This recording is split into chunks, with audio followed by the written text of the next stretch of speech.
there, it's Sewa, and welcome to another conversation with a female founder who's created their own unique blueprint for business success. For today's conversation, we're talking to Presh Rogers. Presh is a Pinterest marketing genius. She helps business owners figure out how they can use Pinterest to sell their services. Now, many of you probably know Pinterest as a great platform for recipes and DIY or decor ideas.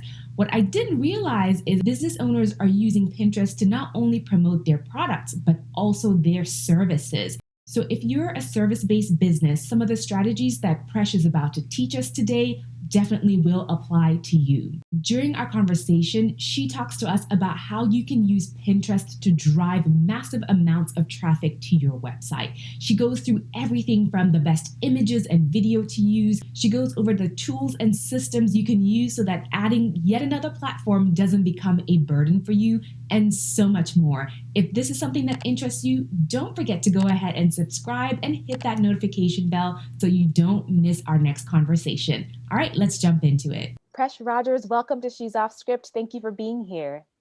Thank you for having me. I'm excited. So for anyone who hasn't heard of you, could you share who you are and what you do? Sure. Hey guys, so I'm Presh and I am the Pinterest badass. Some people say marketing expert, but I find that a little bit boring and I like to spice things up all the time.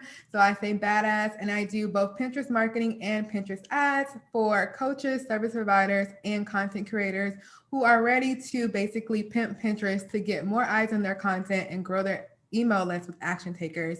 So to overall skyrocket their visibility. So how did you get into using Pinterest for business leads and traffic? So I started out as a virtual assistant in 2019, and I didn't know anything about this whole online space. I knew nothing about Pinterest marketing. I was more into Instagram at the time, and I was like, okay, I'm going to be a VA, maybe do some social media. And then the course that I took introduced me to Pinterest marketing. And like most people, I was like, wait, people pay people to do pinning for them? Because I had the mindset that most people have is that Pinterest is like recipes and, travel inspiration, home decor and all that stuff, and DIY. Same, and that's what I use it for. So I'm hoping to learn some tricks from you. You know it as a user and not as a business. So when I started understanding how it is as a business, it's like, oh my God, because for some reason, it's so funny to me now, but for some reason people fail to realize Pinterest is a search engine.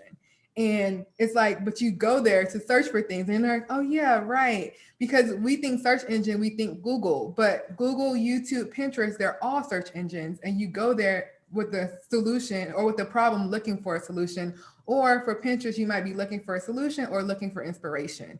So when it comes to using it as a business, it starts to make sense because one, I think a lot of our, this generation, millennials especially, we're very visual. So we're naturally going to look on Pinterest for something. So if we're on there looking for anything, even though you might not think it's going to be visual, because it's a visual platform, you're going to just search there anyway.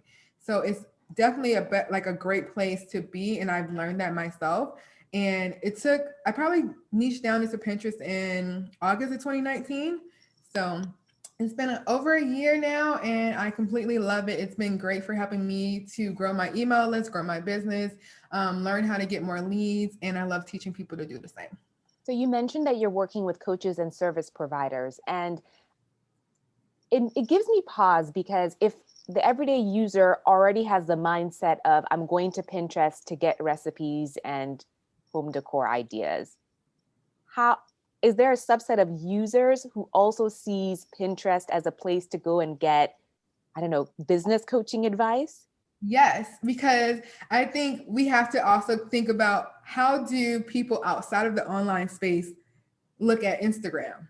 They look at it as a place to put their food pictures, their life pictures. They don't think of it as a place for marketing their business, but we know that it's definitely a place for marketing your business now. And the same thing goes for Pinterest. Yes, there might be a subset of people who go there naturally for finding recipes, but there's also people that I go there all the time. I found my actual Pinterest mentor from finding her freebie on Pinterest, getting on her email list, finding out about her Facebook group, then joining her coaching program. And that started from Pinterest. I found another coach from their podcast and that started from Pinterest because I naturally am going to search there for what I'm looking for. And for my searches, it's going to be business related. Got it. So, what strategies would you recommend for business owners who are just starting out to use Pinterest? So if you're just starting out, depending on if you're like a coach or service provider or a content creator, so like a course creator, you have to, of course, have content that you can put on the platform. So that means your content can come in many different forms. A lot of people get hold up thinking blog content or written content. And for me, it does not have to be a traditional blog. So for example, if you do podcasts, if you have video content, all those things can go on your website and you can then post those things to Pinterest to drive traffic to. So the first thing is definitely making sure you have the content that can go on Pinterest. And that's just with anything when you're building content out, thinking how you can use it across all your platforms and repurposing it is very key when it comes to all networks. So that's like the first thing is, do you have the content? Do you have content that you can put on your website that you can actually drive traffic to? That's more than just like your freebie or your opt-in. And then after that, it's usually breaking down, getting a workflow together, understanding how Pinterest actually works, understanding why you want to use the platform, because you can want to use the platform for different reasons. And because Pinterest is a top of funnel platform, so that means this is where a lot of new people are going to find you. And that's like the best thing about Pinterest is that it's cold traffic. So you, as a business, we always want new eyes on our content. And because of that, you have to create content for Pinterest that is made for cold traffic. So I like to use the example, if I'm on Instagram and I tell my audience about a free offer or a free PDF in my bio, it might just be a link. They just give me their email address. That's it. But on Pinterest, I'm going to make a whole landing page that actually is made for someone who does not know me, does not know what this offer is about, so that they can see it's what they need and what they want and be willing to give me their email address.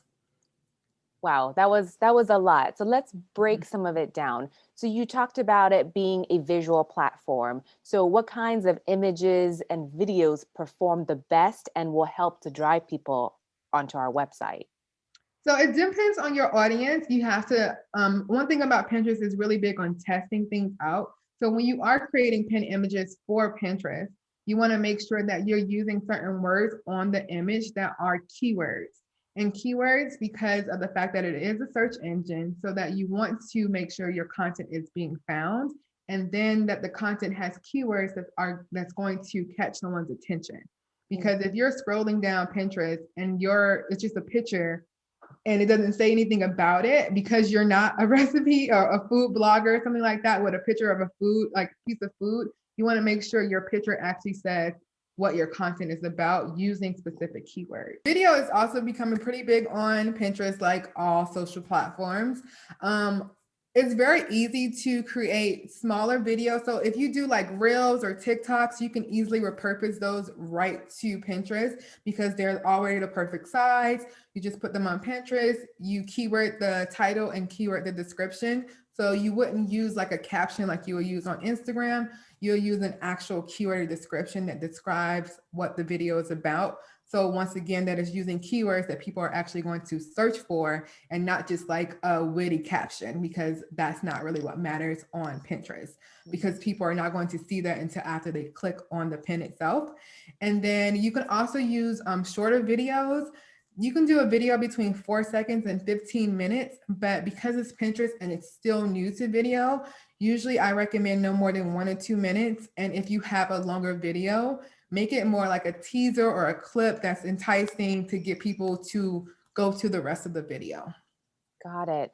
So you've mentioned keywords a lot. What tool are you using to find the right keywords? And I know oftentimes it goes back to who's your ideal audience and what are they looking for, but how do we go about finding those keywords? So funny enough, because Pinterest is a search engine, it's actually best to start on Pinterest. So if you are going on Pinterest, you will use the search bar to see what comes up when you type in a search word that is related to your content. And the main thing is thinking about your audience and what they will actually type into a search bar. So, if you're like a financial coach, they might not type in financial coach. They might type in what their problem is. They want to save money. They want to learn how to budget. So you will type in those keywords, Like and then budget template or yeah, something. you got to think like, okay, where are they in their journey to maybe need a financial coach? But right now they're just thinking like, I just need this template, or I need this spreadsheet, or I need to just learn something, how to learn how to manage my finances better. And so when you're typing those in, you can see it'll usually have a drop box, and you can see any of the popular key terms popping up there.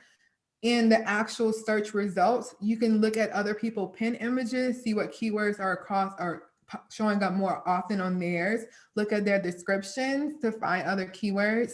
So these are just the basic ways to kind of see. And when you're doing that, typing in those keywords, see if your content will actually fit into those keywords, because you might type in something like financial spreadsheet and you see types of spreadsheets that doesn't align with your type of spreadsheet or your business or something like that, for example. So you want to make sure that if you're going to use those keywords, you want your content actually to make sense in those searches, because you know that people are searching for your content in that particular search. You can also use, I use keywords everywhere. That's a Chrome extension, and it's really good because if you type in anything in Google or YouTube, it'll give you very related keywords. And I like to use those to kind of like either get ideas or inspiration for keywords that I might have didn't think of, and then try to type them into Pinterest and see what's happening, what's coming up. Okay. So at this point, I'm sure there are some business owners listening who are thinking, I can't handle another platform. I'm already, not as consistent as I hope to be on YouTube, on Instagram. How do I even incorporate another one? But could you speak to the payoff maybe of investing time on Pinterest versus investing time on Instagram? And then also, do you have any processes and systems that business owners can use to automate or make it a little bit easier to incorporate Pinterest? Yes, absolutely. People usually, that's like the first thing, that's like time. But the thing about Pinterest is a very long game, and it's a long turn on investment. So one thing I love to bring up is that a pin on Pinterest lasts basically forever. It's on a platform. People can always find it through a search. And Pinterest has a lifespan. Usually a pin has a lifespan of at least 3.5 months, meaning that it gets to its peak at 3.5 months and it's still going to keep going from there. There is nothing that you're going to put on Instagram, Facebook that is going to be able to last that long. Something you put last week, people have already forgot about. They're not going to see it again. It's done unless they go through your page. Whereas on Pinterest, all they have to do is search in the search bar. And if you posted something 4 years ago, it still can come up. So it's very well known that even if you as a user go on Pinterest and search for something, you found something from 2-3 years ago that is still relevant because it's evergreen. And can you imagine your content, your free offer, your evergreen course still being found 3 years from now because it's still something that's relevant to someone in that space in their journey? So that's why I think Pinterest is definitely worth it. It does take some time in the beginning and it does require you to be consistent, but it's something that's always going to be the gift that keeps on giving, even without you having to do any engagement. You don't have to comment.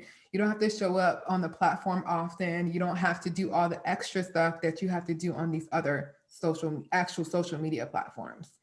Okay. So Well, so far that's sounding good. That's sounding good. So the next part was, all right, so now that you've convinced me, what are some tools and some processes that I can put in place to make it easier for me to adopt it? Yeah, so one of my favorite tools is Tailwind. So Tailwind is basically used to schedule out your pins, to batch your pins. So for me, I usually batch about 1 or 2 months of pins at a time to go out for the next 2 months so that I don't have to worry about pinning every single day.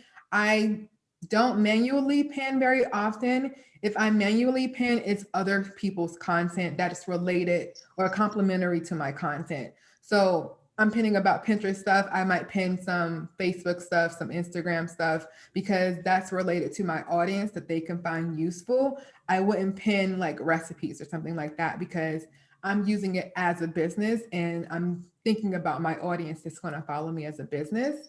So using Tailwind allows me to make sure my content is going out consistently. And then I will manually pin every now and again when I'm just on the platform. And it also, if you use Tailwind, if you have like content that is evergreen that you want to continue to send out often, like every maybe 2 or 3 times a year, you can use their smart loops and it will automatically send that content back out every year, however many times you set it up to do that. So it really saves you a lot of time if you have like something that you know is evergreen, it's something that people can find useful, maybe it's seasonal. Like if you have, like right now, a lot of Valentine's Day stuff is going out. So if you created Valentine's Day stuff for whatever reason, maybe couples therapy type of stuff, you can still have that going out around like December through January automatically from Tailwind without having to think about it because that content is still relevant. So Tailwind is definitely what I suggest using to help you save time. It's very efficient and tells you the best time to most optimized times to post your pins. And it's really good to keep you ahead of things and not having to think too much about what am I pinning today. Wow. So when you mentioned that you prepare 2 months of content in advance, my eyebrows went up because that sounds like a lot, at least to me. So I would say it is. It is. I usually recommend about a month at least of content. I just do more because I don't pin as much as some people do.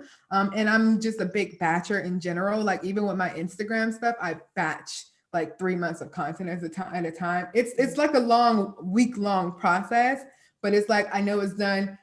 There it is. So, but usually about a month of content is doable in about a day or two, if that long. So what is That's your what every Pinterest batching process then? And does that include repurposing from other platforms as well? So my process is kind of I have a workflow over the course of a week. So every week I do something. Um, so basically I have a main piece of content which I suggest everyone start with. So depending on what your main piece of content is for your creative process, mine is videos. So I do IGTV videos and then I have those turned into blog posts. They're turned into reels and TikToks and all that stuff. And all those pieces of content are then put onto Pinterest. But when I'm setting up my workflow, I'm creating like the pin titles, the pin descriptions, everything at that one time, that 1 week. So then the next week I might focus on creating the pin images. Then the next week, the actual batching process of putting it on Tailwind. So it is a process, but once you have that workflow going, I usually spend maybe 1 to 2 hours a week, 4 to 6 hours a month on Pinterest. Interesting. And that sounds like a good payoff or a good return on the time spent. Yeah, I like, everybody has a different process, but I like splitting up exactly what I'm doing instead of like, okay, I'm going to do this one video and do everything like the video, the captions, the pins. I'd rather just do like planning, then creating the content, then actually batching, and then be like, okay, I'm done. So what does consistency look like on Pinterest then? How often should you be pinning?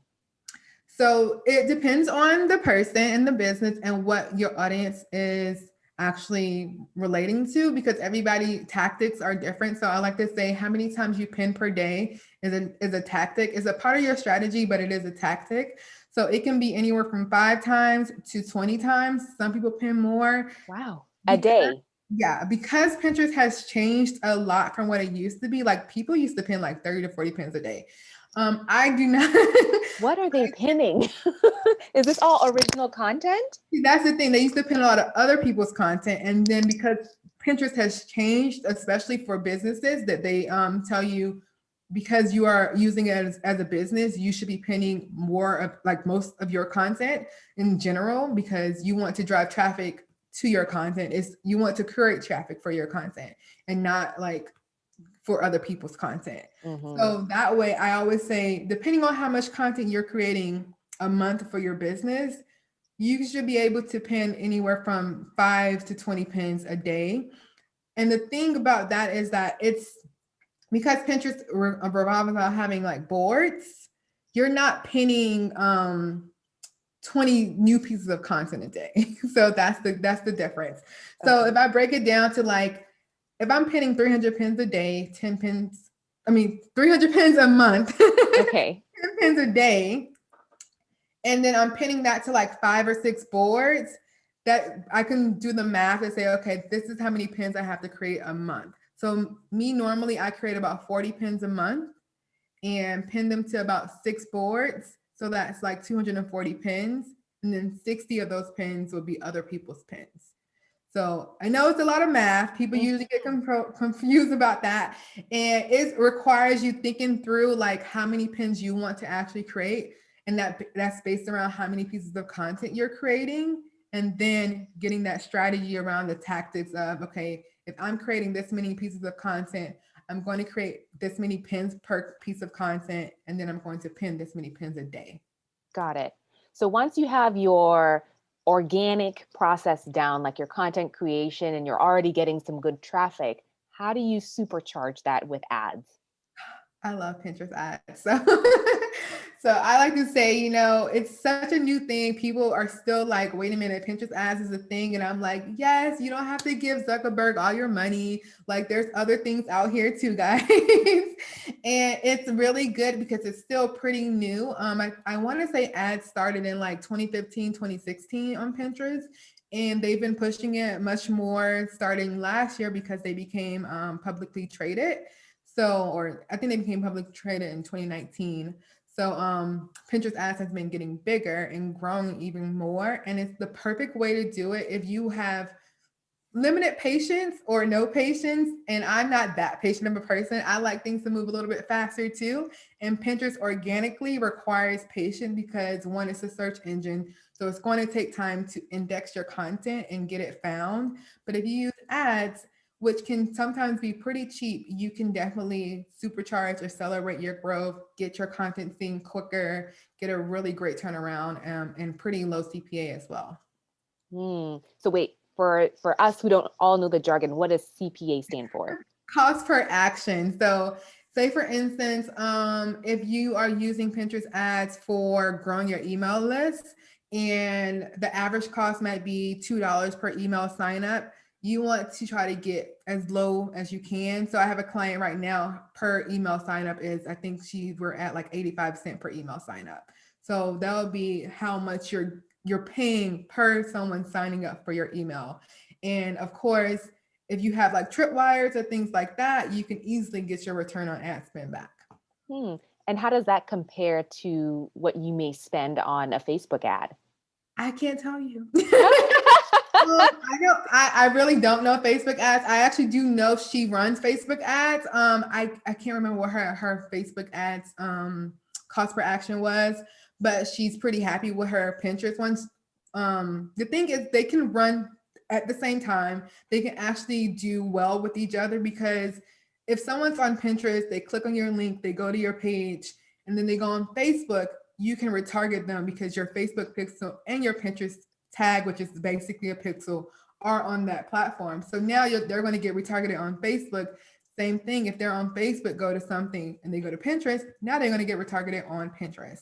So it's really good to work together. And it's not like you have to choose one or the other. But of course, because I am Pinterest ads, I'm going to tell you to choose Pinterest ads. But yes, it's definitely, people have to remember lower competition a lot of times because it's still pretty new. And the best thing about Pinterest ads is that once you turn off an ad, it still can get a lot of traction because the pin is still on Pinterest. And it has been saved by people. So more people are naturally going to see it even after the ad has been turned off. So it's going to keep being that gift that keeps on giving because, Facebook ads, and once you turn them off, they're done. Like, Oh, wow. So for any of the business owners listening who feel like they do want to dabble, what is the first thing they should do to get started? with Pinterest ads? With Pinterest in general. Pinterest in general. I like to always say, do your research. So see if your audience is there because people usually ask me like, is my audience on Pinterest? And like the first thing I would suggest is going there and typing in keywords, seeing what's coming up, seeing if you see content like yours, seeing if you see people in your niche there, more than likely then your people are there, they are searching for it. And I would say that Pinterest, they release their Pinterest predictions, which usually are 8 of 10 of them are like pretty spot on. And one of the things they said was that CEO is the new DIY, because the business searches have been so high over the last 2 years that they can see that that is a place that things are growing, because online businesses have grown in general. So that's the first thing. Seeing if your people are there. The second thing is really doing your research, and not your research, understanding why you want to use the platform and getting that understanding, because you can say, I want sales from it, but now you have to think about even deeper. What are the different steps that's going to take you to get that sale? Because Pinterest is top of funnel.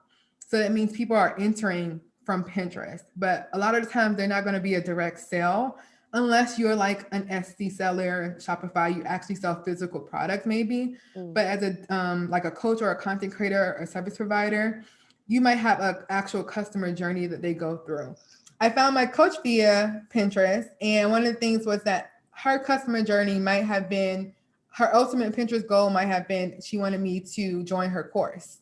But my journey was that I got on her email list, I joined her Facebook group, I, built that know, like, and trust from being in her Facebook group and being on her email list. And then when it was time for her to announce her course, that's when I joined, because by then it might have been, I think it was like 3-4 months later, maybe even longer, 6 months. By then I had built that know, like, and trust. I like her, she's amazing. I want to join her course, but it didn't go directly to Pinterest and buy her course. Like, so people have to understand, you need to know your customer journey. You need to know your funnel, and you need to make sure that it's built for cold traffic and figuring out where people come from. Because even when she asked me like, oh, how did you find me? I was like, oh, I was on your email list. But the truth was, I found you from Pinterest, but that's not even my first thought. My first thought is kind of like my last thing, like, oh, I'm on your email list. Right. Oh gosh. So now for anyone whose interest is really piqued and they may want to work with you, how can we find you?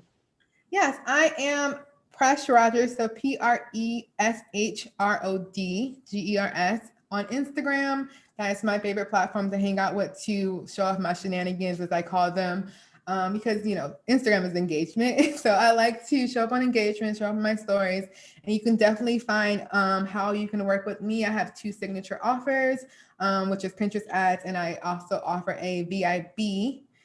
B is correct for badass, a VIB day. So if you are looking to get on Pinterest and get started and learn the how, this is definitely for you. If our conversation with Presh has inspired you to launch your own business, I want to invite you to join our Boss Off Script membership community. To get more information and to join, go to sewaajaypeli.com/community. If you would like to listen to the audio version of this podcast, it's available on Apple Podcasts, Spotify, really anywhere audio podcasts are available.